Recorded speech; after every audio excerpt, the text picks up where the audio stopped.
All right, so I definitely have friends, but I'm gonna make some more by propagating and then giving some folks some ornamental tropical houseplants. So I'll do that and let you watch and explain some things.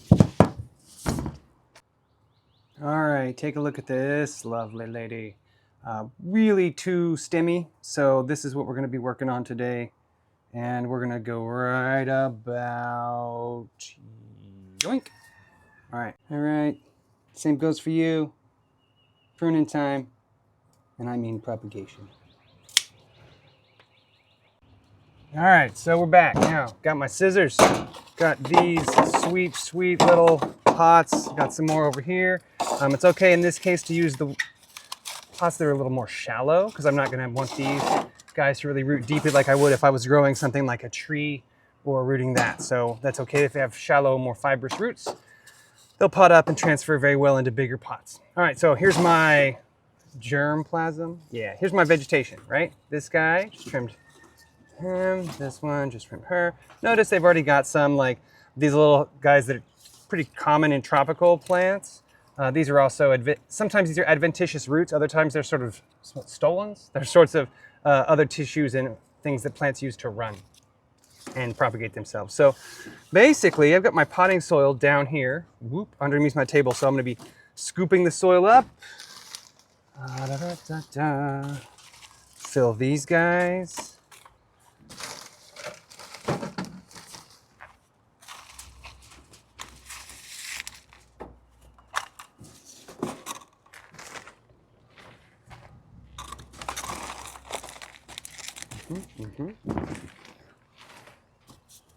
While I'm doing this, one of the reasons that these houseplants have gotten is what I would call leggy, but really just stemmy as they are, is because they've been in a window, and as the seasons change, sometimes those windows get more or less sunshine, and as a result, they've been chasing the sun in a bedroom window, in fact, and so they haven't been able to really just chill and grow bigger leaves. They've been trying to run and get bigger stems. So we'll see. I might not have enough pots for all of the cuttings I'd like to do, but coming into spring like this, I really like to have plants on hand that I can give to people. I also like to be able to pot up fresh plants and either put them in offices or put them in new rooms in my house, or if I treat these right, for the next probably, 5 months where I live, I'll be able to put them outside.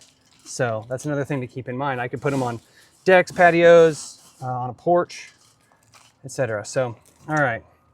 I have a little rooting hormone over here too. Boop, that's this powder.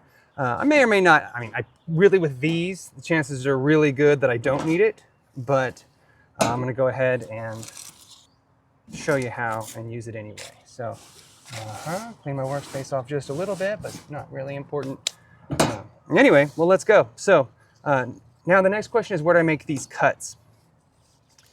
What I really want to do, more important than actually where, for example, on this I make the cut, is making sure that I get nodes. This is a node, for example, this is a node, this is a node. Making sure that I get a node with this leaf, and then also that node I can put underground. So if I can't, for example, my pot was only this deep, I would put this node in and make, oh no, that's a problem. But I kind of like this one, it's just enough. No, I'm gonna trim it just a little bit more. So I'm kind of trying to balance here. I want that node to be underground, but I don't really want to bury that plant. I'm gonna go ahead and leave this leaf because I'm gonna baby these some. That means that it won't probably dry out too badly. You see, I forgot to put rooting hormone on that one, but it'll be just fine at the end of it. So here comes another one. Prune that off. I can prune this off as well.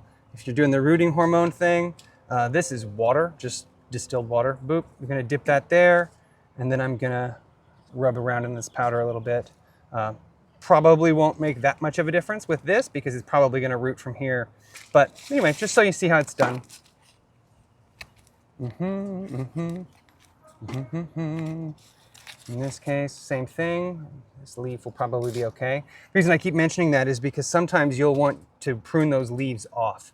Maybe not even the whole leaf, but the point is that this plant has to grow new tissues, has to grow new roots and new stems, etc., before it runs out of water. So it has to get roots. That clock is already ticking, right?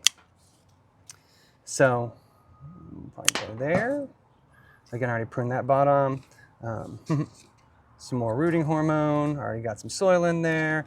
If we are doing something particularly delicate or non-tropical, you might want to be a lot more careful about keeping sterile here.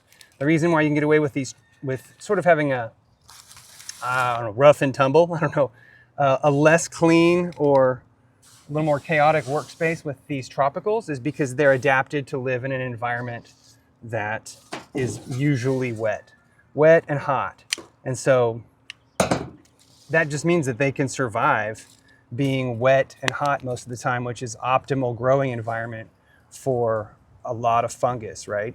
So the things that are going to bother this plant in these conditions won't bother this plant. Does that make sense?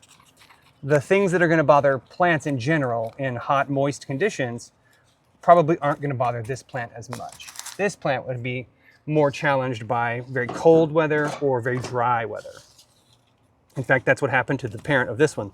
This is a different plant altogether, but notice it's got even more longer adventitious roots. You'll see these also like on a pothos, and actually this one, I noticed, smells kind of like oddly spicy. So that probably means, and this is always a good practice, unless you absolutely know that it's an edible plant, I'm gonna wash my hands after this. I had a friend of mine recently who was trying to pot up Dieffenbachia, and she was not aware of the fact that the sap from those is toxic. Another common toxic plant that we really like, but we sometimes forget that it's not edible, is snake plant. It's actually a myotoxin, so it'll paralyze muscle. It'll paralyze things. I had a professor paralyze his tongue once for a couple hours when he peeled an orange with a knife he had used to propagate a snake plant / mother-in-law's tongue, which means a whole new level to that name. Anyway, let's do a couple more of these guys. These are beautiful, and I've been wanting to propagate these for a while. And we got one leaf. I'm going to give him a little more space. And then, like I said, these don't really need the rooting hormone. They just need water and a sunny spot. Okay, so he's all set. One more. This one's just going to go in. This one will probably be the healthiest of the bunch because it's got that apical meristem. Apical meristem is just the top point here. It's the leading edge that's already making new leaves. Those others are going to have to regrow from the bud and the node that I was talking about. They're going to have to regrow and redevelop and sort of change directions. But this one's not. This one's probably just going to grow straight up and be big, beautiful, and awesome once it establishes those roots. Okay. Let's see, I've got one more. Got a lot more of this. Let's see, we're gonna take this probably right here. Another thing to notice when you're trying to propagate plants like this is that the younger, more tender growth is usually going to be more successful if you have challenging issues with something. This one's also a little tricky. As you can see, it's sort of turned along this way, but always just make sure that you're putting the part that was pointing at the roots originally, after I see I've already cut this one, this was growing this way. Even though it's a climber and it's done some stuff, it was originally growing this way, so I don't want to get that confused. I'm gonna go ahead, give it some rooting hormone, and then put this guy in the ground. Yep. I'll probably water this and it will fall over and I'll have to fix it, but that's okay. If I'm delicate enough, it will work out. Let me go find some more pots. All right, we're back. So another question you might have is, do I fill this all the way to the top when I'm doing stuff like this? Do I fill this all the way to the top or not? And it's kind of a trick question, because what you'll find is that I can fill it to the top now while it's dry. Then when I water it, it will settle to about the right depth that I want. So I really do want a little space, like a little head space here, so that I can fill this up, put an inch of water in there all at once. Even if it doesn't soak in quickly, it'll still work. So let me put this guy in. And again, this is really kind of on easy mode.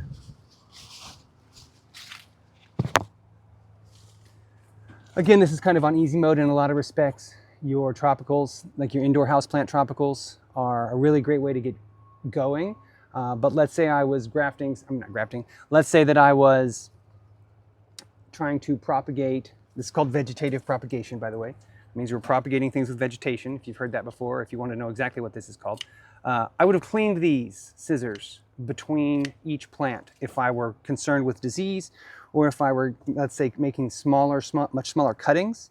If I was doing something like tissue culture, etc., I'd have much more tight sterilization game. So I'm going to water these, and then that will be that. They will be off and running. All right, you can't really see, but here's the water. Do do do do do do do do do do do do do do do do do do. Do do do do do do do. Do do do do do do. Do do do do do do do. Do do do do do do do.